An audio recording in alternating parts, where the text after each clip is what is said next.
Hello, everybody.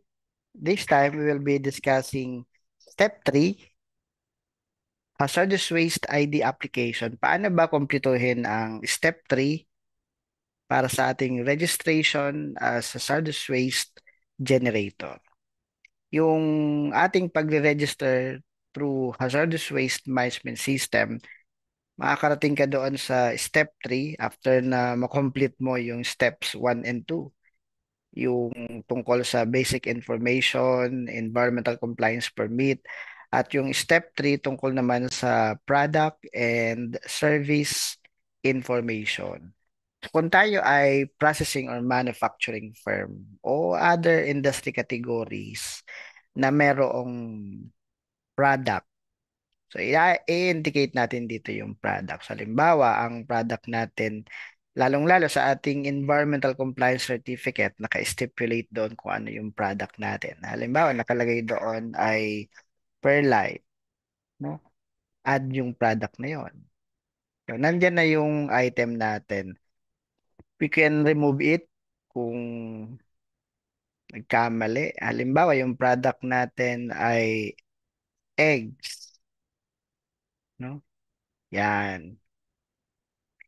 Sometimes tayo naman ay wala naman sa ganyang business or nature of business or industry category, wala tayong production.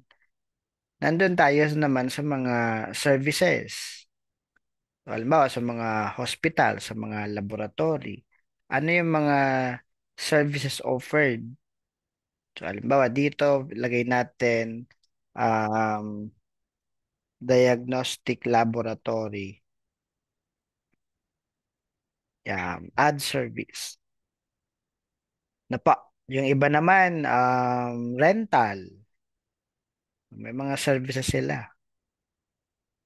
Rental or leasing of properties. Add service lang. So that's step 3. Ganun lang kasimple. At kung combination, may product ka na, may service ka pa, pares mo to pupunuan. And ang reference nyo dito, syempre yung inyong Environmental Compliance Certificate or Certificate of Non-Coverage. Pwede na rin nyo rin maging basis yung pong ating ah, business permit sa LGU at yung pwedeng reference din yung BIR 2303 or the Certificate of Registration.